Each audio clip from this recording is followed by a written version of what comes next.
Hello friend, welcome to its solution. ये आपका 14 chapter देख रहे हैं हम ACF मैथमेटिक्स ऑप्शनल का। स्टैटिक एंड डायनामिक्स, स्टैटिक वाला पार्ट आपका कैटनरी तक है और डायनामिक्स वाला पार्ट आपका वेलोसिटी से लेकर प्रोजेक्टाइल तक है। चैप्टर बहुत बड़ा है, बट उन्होंने कुछ छोटे मोटे पॉइंट ही दे रखे थे, हम उन्हीं को पढ़ेंगे। उसके अलावा जो एक्स्ट्रा पॉइंट्स हैं, जो बेसिक पॉइंट्स हैं जो आपको पढ़ने चाहिए, वो भी हम यहाँ पे कवर कर लेंगे। तो आज इस टॉपिक को देखेंगे। अभी तक जितने हमारे लेक्चर हुए हैं वो सारे शॉर्ट एंड स्वीट हैं, तो प्लीज़ वीडियो को लाइक कर देना, शेयर कर देना, और डिस्क्रिप्शन में मैंने प्लेलिस्ट की पूरी लिंक डाली हुई है। दो इंपॉर्टेंट बात है, पहला ये है कि कोर्स मेटल और आपके टेस्ट सीरीज के लिंक भी डिस्क्रिप्शन में है, तो जाकर ज्वाइन करो उसको। और दूसरी इंपॉर्टेंट बात है, हाँ एक इंपॉर्टेंट इसमें ये है कि जो मैंने PDF वहाँ नहीं प्रोवाइड की हुई, वो मैं यहाँ पर आपको लेक्चर प्रोवाइड कर रहा हूँ बहुत अच्छे तरीके से। जैसे 2D का है, यहाँ पर बहुत अच्छे से उसको ड्राइव किया हुआ है, उसको PDF फॉर्म में डालना थोड़ा प्रॉब्लमेटिक हो सकता है। तो दूसरा आपकी बात ये, जिन्होंने तैयारी स्टार्ट कर रखी है बहुत बढ़िया, नहीं की है तो भाई कर लो, और जिन्होंने ऑलरेडी स्टार्ट कर रखी थोड़ा जीके और इंग्लिश पे भी फोकस करो। अब ये बात करते हैं इसकी। तो ये देखो जी, एक ऑब्जेक्ट है आपका कोई भी, उस ऑब्जेक्ट पे आपके फोर्सेज अप्लाई हो रहे हैं, वो आप किसी भी डायरेक्शन से हो सकते हैं, अलग अलग डायरेक्शन से, या आपके विपरीत दिशा में भी हो सकते हैं। बट कंडीशन ये है कि ये ऑब्जेक्ट आपके मूवेबल कंडीशन में ना हो, ठीक है, मूव नहीं कर रहा हो, विरामावस्था में हो, तो ये कहलाएगी फोर्सेस की एक साम्यावस्था वाली कंडीशन। अब इसके बाद बात करते हैं हम, इस चैप्टर में दो पार्ट होते हैं। तो कंपोजिशन एक होता है रिजोल्यूशन। कंपोजिशन का मतलब संयोजन, रिजोल्यूशन का मतलब योजन। तो कंपोजिशन की बात कर लेते हैं। आज हम इस लेक्चर में कंपोजिशन देखेंगे, नेक्स्ट लेक्चर में रिजोल्यूशन देखेंगे। मैं अगेन आपसे कह रहा हूँ, वीडियो को लाइक कर देना, इनफ कमेंट करना, ताकि लगे कि हाँ आप इंटरेस्टेड हो। ओके, और टेस्ट सीरीज पर फोकस करो, एनालिसिस करो उसका, और अच्छे से प्रैक्टिस करो, आप सभी की सभी सिलेक्ट हो। इसमें क्या है आपका, मैंने एक पैलोग्राम लिया है P&Q की टर्म में। अब ये क्या है आपका, सेम Q है, ठीक है, और ये आपका क्या है, सेम पैरेलल में P है।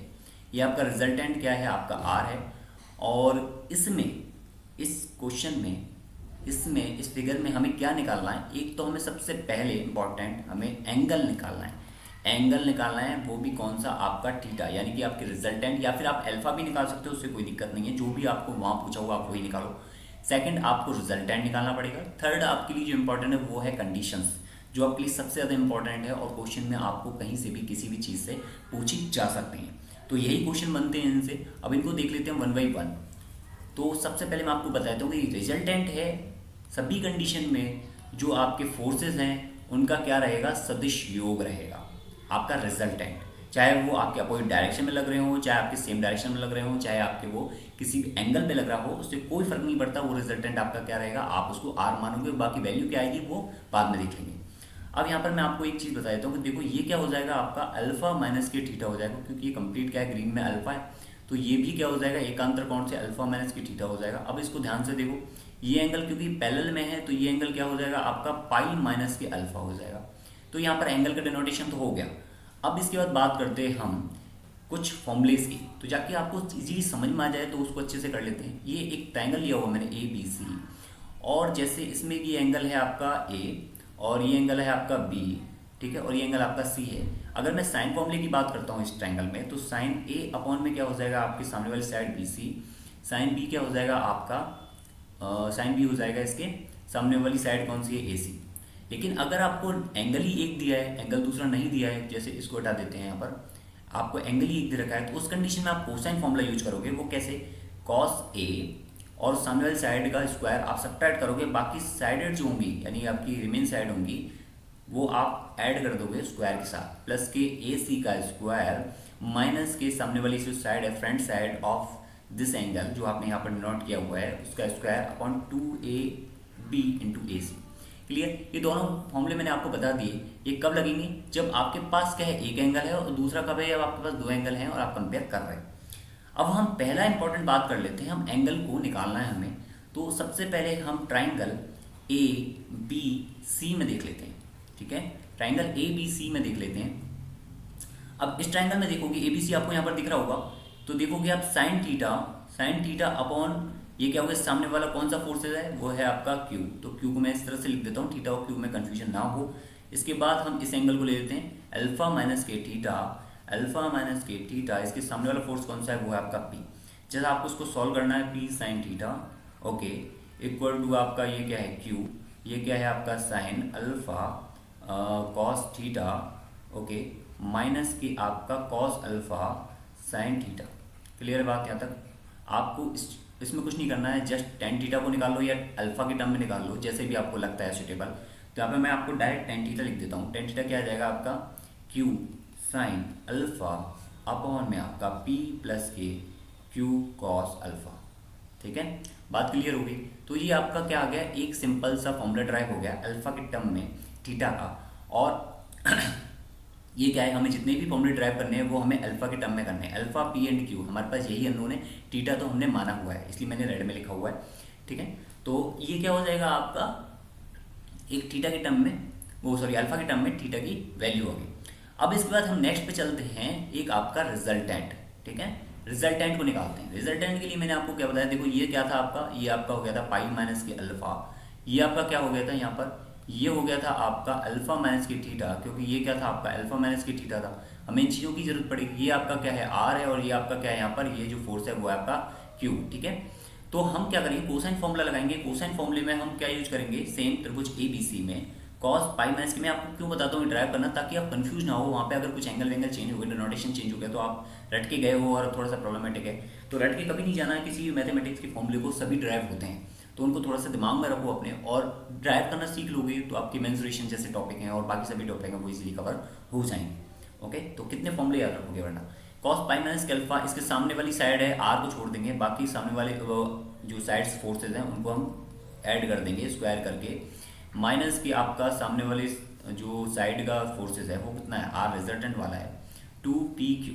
ठीक है, ये क्या हो जाएगा आपका माइनस के कॉस अल्फा हो जाएगा, सेकंड क्वाड्रेंट में जा रहा है, इक्वल टू आपका पी स्क्वायर प्लस के आपका क्यू स्क्वायर माइनस के आपका आर स्क्वायर, ये क्या हो जाएगा अपॉन में 2pq।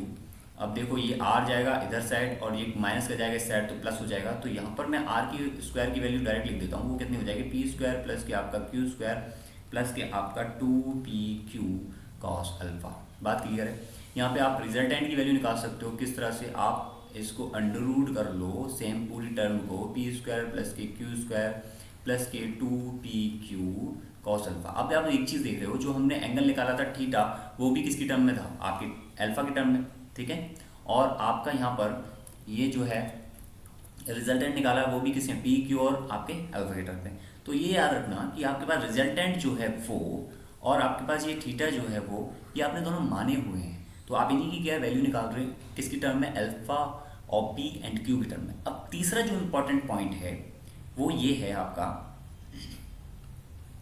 आपको देखो यहाँ पर आपको क्या दे रहा है, थीटा दे रहा है, तो सबसे पहले आपको वैल्यू रखनी अल्फा की। ठीक है, अल्फा की वैल्यू रखनी है, और आपको किसकी वैल्यू निकालनी है, आपको थीटा की वैल्यू निकालनी है, और आपको रिजल्टेंट की वैल्यू निकालनी है। यही तो निकालना है आपको, थीटा ही तो फाइंड आउट करना है, यहाँ से आप फाइंड आउट करना है। अब अलग अलग कंडीशन देखेंगे, पहली तो देखेंगे जब अल्फा 0 डिग्री हो, उनका मतलब भी देखेंगे, दूसरा वो 90 डिग्री हो, और तीसरा वो आपका 180 डिग्री हो। अब अल्फा इक्वल टू 0 है, अल्फा देखो यहाँ पर ये अगर ये पूरा ये ग्रीन में जो एंगल दिख रहा है ये 0 हो जाएगा, तो पी और क्यू क्या हो जाएंगे, एक साइडेड हो जाएंगे। ठीक है, एक साइड हो जाएंगे, थीटा भी क्या हो जाएगा, 0 हो जाएगा। फॉर्मूले से रख लो, चाहे आप यहाँ से देख लो, बात सेम है। रिजल्टेंट क्या हो जाएगा इसका, अब एक बात देखो, रिजल्टेंट क्या हो जाएगा, P प्लस की Q हो जाएगा। ठीक है, P प्लस की Q हो जाएगा, अगर दोनों बराबर हैं तो 2P हो जाएगा, 2P या 2Q जो भी है। क्लियर बात। रिजल्टेंट क्या होगा आपका, रिजल्टेंट का मतलब कि फाइनली फोर्स किस डायरेक्शन में जा रहा है, तो वो आपका क्या होगा, P प्लस की Q, जिस डायरेक्शन में, अब चाहे तो वो इधर चला जाए या फिर इधर चला जाए, जैसा भी हो P प्लस Q डायरेक्शन में ही चला जाए। अब बात करते हैं 90 डिग्री की। 90 डिग्री में क्या होगा, ये आपका Q हो जाएगा, ओके, और ये आपका क्या हो जाएगा, यहाँ पे P हो जाएगा, दोनों के बीच में 90 डिग्री है। ये आपका रिजल्टेंट इस तरह से। अब देखो थोड़ा सा आपने डायग्राम बनाया था तो कुछ इस तरह से ही बनाया था, तो ये क्या था आपका, ये अगेन Q था, ये आपका P था, और ये आपका रिजल्टेंट था।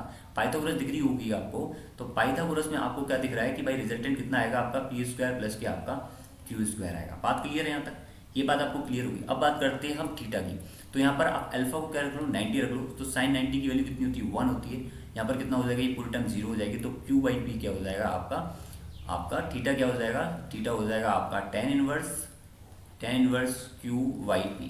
निकल गया इजीली, कोई दिक्कत वाली बात नहीं है। अब वैसे यहाँ से भी निकाल सकते थे, ये थीटा क्या Q बाई P हो जाएगा, इसको जो थीटा माना है आपने, तो tan थीटा कितना हो जाएगा आपका, tan थीटा हो जाएगा आपका Q बटा P। तो ये फॉर्मूले याद रखने की जरूरत नहीं पड़ती, इजीली आप दिमाग में बना सकते हो इनको।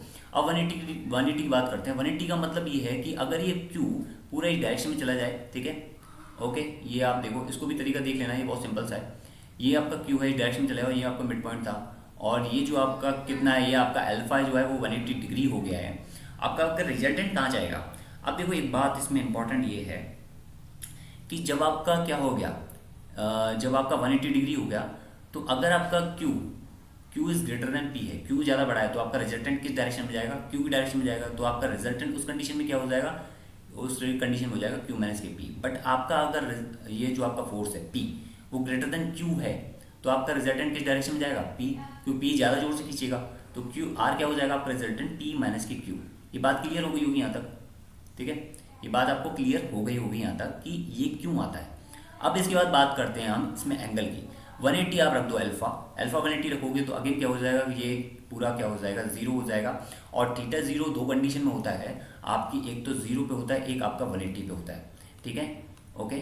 थीटा क्या होता है, जीरो पे होता है और दूसरा क्या होता है, 180 पे होता है। जीरो का मतलब ये है कि जीरो में क्या हो रहा है कि आपका P क्या है, ग्रेटर देन Q है। बट आपका 180 की कंडीशन में क्या हो रहा है, 180 की कंडीशन कह रही है कि Q is greater than P है। तो दोनों कंडीशन में देख लेना आप किस तरह से हो रहा है, और ये बहुत सिंपल सा कंसेप्ट है। इसके अलावा एक इम्पॉर्टेंट चीज़ है इसमें जो हम कर रहे हैं, वो ये कि अगर इन केस अगर आपके दोनों फोर्सेस क्या हो जाएं, दोनों फोर्सेस सेम हो जाए, यानी कि P बराबर Q हो जाए, P बराबर Q हो जाए, तो उस कंडीशन में एक तो आपका R क्या होगा, दूसरा आपका वही थीटा क्या होगा, ठीक है, आपका R क्या होगा, थीटा क्या होगा। अब देखो यहाँ पर R रख लेते पहले, R के लिए ये था, ठीक है, P एंड Q यानी कि 2P स्क्वायर प्लस के 2P स्क्वायर कॉस अल्फा। तो इसको सॉल्व कर लो, ये कितना हो गया आपका, अंडर रूट में चल रहा है पूरा की पूरा, 2P स्क्वायर प्लस के 2P square cos alpha, okay. अब यहाँ से क्या बचेगा, 1 प्लस के कॉस अल्फा बचेगा, और आपके 2√2p और 1 प्लस के कॉस अल्फा क्या होता है, 1 प्लस के कॉस अल्फा, ये अंडर रूट में, तो ये क्या हो जाएगा आपका 2 cos square alpha by 2। Clear बात, तो इसको क्या लिख लेंगे आप इसको क्या कर लेंगे, 2p कॉस अल्फा बाई 2, ठीक है। आपका रिजल्टेंट कितना आ गया, 2p cos alpha by 2। P और Q दोनों सेम है, Q की टर्म में लिखो, P की टर्म में लिखो, जैसा आप मर्जी है वैसे आप लिख सकते हो। अब इसके बाद बात करते हैं इसमें हम अल्फा, तो यहाँ पर हम क्या रखेंगे, P एंड Q को इक्वल रखेंगे। अब देखो ये क्या हो जाएगा, अगर यहाँ पर मैं P को ही Q बना दूँ तो ये क्या हो जाएगा, Q से Q कट जाएगा, और साइन अल्फा अपॉन में 1 प्लस के क्या आ जाएगा, कॉस अल्फा आ जाएगा। साइन अल्फा अपॉन में 1 प्लस के कॉस अल्फा आ जाएगा। तो उसके लिए थीटा के लिए क्या करना पड़ेगा, देखो टेन थीटा, एक ऐसा करते हैं, नेक्स्ट पेज में कर लेते हैं इसको। टेन थीटा क्या हो जाएगा आपका, टेन थीटा हो जाएगा साइन अल्फा अपॉन में 1 प्लस के कॉस अल्फा। क्लियर बात। अब यहाँ से आप क्या देखो, साइन साइन आपको क्या करने हैं, कट कर दो, या तो आप साइन साइन कट कर दो या कैसे भी कर लो आप। इसको क्या करोगे, टेन की टर्म में चेंज करने के लिए इसको 2 साइन अल्फा बाई 2 और कॉस अल्फा बाई 2 में कन्वर्ट कर लो इसको, या आपने ट्रिग्नोमेट्री में पढ़ लिया होगा फॉर्मूला। एंड इसको क्या कर लो, सेम इसको आप या तो कॉस में चेंज कर लो या साइन में चेंज करोगे तो माइनस आएगा, तो कॉस में चेंज कर लो, 2 कॉस स्क्वायर अल्फा बाई 2, ठीक है। 1 से 1 कट गया, 2 से 2 कट गया, ये क्या आ गया आपका टेन थीटा इक्वल टू क्या आ गया, टेन अल्फा बाई 2। दोनों को टेन इनवर्स लोगे, 10 से 10 कभी कटता नहीं है, तो थीटा क्या आ गया आपका अल्फा बाई 2 आ गया। क्लियर बात। तो आपका एंगल क्या हो गया, वो आपका एंगल हो गया अल्फा बाई 2। यानी कि आप ध्यान से देखो तो ये अल्फा बाई 2 एंगल हो गया, ये अल्फा बाई 2 एंगल हो गया, दोनों एंगल क्या हो गए, सेम हो गए। रिजल्टेंट क्या होगा, बिल्कुल मिड से जाएगा, रिजल्टेंट क्या होगा, बिल्कुल मिड से जाएगा, तो वो क्या हो जाएगा, ये इस तरह से आप निकाल सकते हो। क्लियर है बात। तो ये इंपॉर्टेंट पॉइंट्स थे। इसके अलावा एक आपको इंपॉर्टेंट बात और बता देता हूँ इसी में, कि जो आपका रिजल्टेंट होगा वो मैक्स कब हो सकता है, जब by P plus Q। Clear बात। रिजल्टेंट तो तभी मैक्स हो सकता है। अब दूसरा रिजल्टेंट कब आपके सबसे न्यूनतम हो सकता है, वो तब हो सकता है जब आपके ज़्यादा वैल्यू वाला जो फोर्स है उसमें से आप मिनिमम वैल्यू वाला फोर्स को सब्ट्रैक्ट कर रहे हो, तो वो क्या हो जाएगा, वो रिजल्टेंट जो आएगा वो सबसे मिनिमम होगा। तो मिनिमम रिजल्टेंट आपका ये होगा, मैक्सिमम रिजल्टेंट आपका ये होगा। अब ये किस कंडीशन में होगा, जब आपके थीटा सॉरी आपके कौन सा एंगल लिया है हमने यहाँ पर एंगल लिया है कंप्लीट अल्फा। तो अल्फा क्या होगा इस कंडीशन में 0 होगा, और इस कंडीशन अल्फा क्या होगा आपका 180 डिग्री होगा। क्लियर है बात। ओके, ये चीज़ समझ में आ गई आपको। अब ये पॉइंट्स हैं कुछ, बेसिकली इनको देख लेना, और टेसरी जो हो वो ज्वाइन करो, कोर्सेज को देख लो अगर आपको PDF कोर्स की नीड है, और ये लेक्चर्स आपको कंप्लीट हो जाएंगे। इससे आपका क्या है, बहुत बूस्ट होगा। और थोड़ी सी अब क्वेश्चन पर प्रैक्टिस करो, वैसे थ्योरी के जिनका हो गया बहुत अच्छी बात है। ओके, और प्लीज़ सेशन को लाइक कर देना, वीडियो को आप, और कमेंट बॉक्स में कमेंट करना अगर आपको कोई चीज़ डाउट है या कुछ आप पूछना चाहते हैं एग्जाम के रिगार्डिंग, तो डेफिनेटली आप हमसे पूछ सकते हो। Okay, thank you, good luck and best.